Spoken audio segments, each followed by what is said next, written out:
va vous poser cette question. Doit-il passer toute sa vie en prison? On aura Yves Toledano, avocat, qui sera avec nous dans un instant. C'est la question que tout le monde se pose. Voilà. Et vous allez voir ce qui s'est passé au procès aujourd'hui. C'est parti.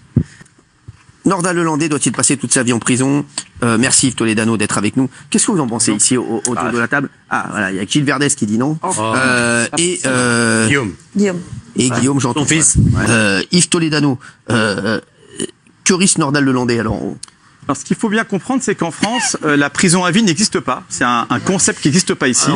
Dans notre pays, oui. Alors attention, ça ne veut pas dire qu'on va forcément sortir assez rapidement. Il y a la perpétuité incompressible. Alors, oui. Alors, faut comprendre que le principe, c'est quoi? C'est qu'il y a des périodes de sûreté, c'est 22 ans en principe, c'est 30 ans pour les mineurs de moins de 15 ans, c'est le cas, pendant lesquels on ne peut pas sortir. Maintenant, il y a également ce qu'on appelle, vous l'avez dit, la perpétuité incompressible. En fait, c'est quoi, pour qu'on comprenne bien? Ça ne veut pas forcément dire qu'on y est pour toute la vie. Il n'y a pas de période de sûreté, elle est illimitée. Mais par contre, la loi autorise la personne qui est condamnée, au bout de 30 ans, à saisir le juge et dire je veux sortir, supprimer cette période de sûreté parce que je ne présente plus de dangerosité. Donc c'est vrai qu'il va quand même y rester 30 ans lorsqu'on a cette peine-là, mais on peut sortir, la loi est quand même là pour éviter qu'on reste toute la vie. Mais c'est un cas qui est très compliqué parce que c'est vrai qu'aux États-Unis, on l'a dit, on cumule. Là, on ne va pas cumuler. Et puis il est également condamné, enfin jugé aussi pour l'agression de ses deux petites cousines. Ouais. Il encourt 10 ans puisque c'est agression sexuelle. Donc là, ça commence à devenir compliqué. Expliquez-moi, monsieur l'avocat, il a très bien expliqué, s'il reste 30 ans, quel intérêt de le laisser 30 ans dans une prison à le nourrir pendant 30 ans?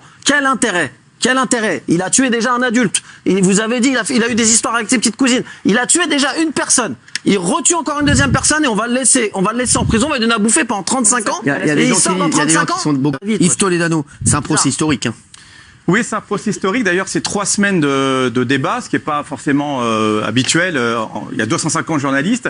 En fait, l'enjeu du procès, ça va être quoi? Il reconnaît le meurtre. Ça sera notamment de savoir s'il y a eu viol ou acte de barbarie, parce que s'il y a viol ou acte de barbarie sur mineur de moins de 15 ans, là, on bascule dans une peine incompressible. Et donc, j'imagine qu'évidemment, les parents veulent que ça soit la peine la plus longue possible, la plus forte possible, et il faut que ça soit incompressible, et il faut ces actes-là. Donc, c'est vrai qu'on va voir un peu comment ça se passe. Il s'excuse aujourd'hui, mais qui apparemment apparemment maîtres sont improuvables, visiblement.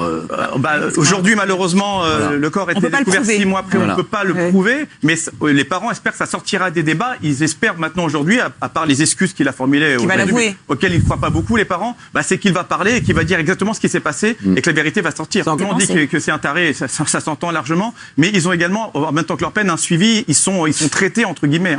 Mais il va être traité, mais pourquoi? C'est quoi? Psychologiquement, c'est pas un rhume qu'il a? C'est pas une migraine? De manière on va le traiter, pourquoi faire? Quelqu'un qui fait ça, il a besoin d'être traité. Pendant 10 ans, pendant 20 ans, pendant 30 ans auprès de la société, c'est vrai qu'il y a un vrai débat. Il y a un vrai débat à avoir. Est-ce que ces mecs-là ne doivent pas assumer ce qu'ils ont fait? On va en parler dans un instant. Merci en tout cas. Merci Yves. Toujours un plaisir de vous avoir. À tout de suite.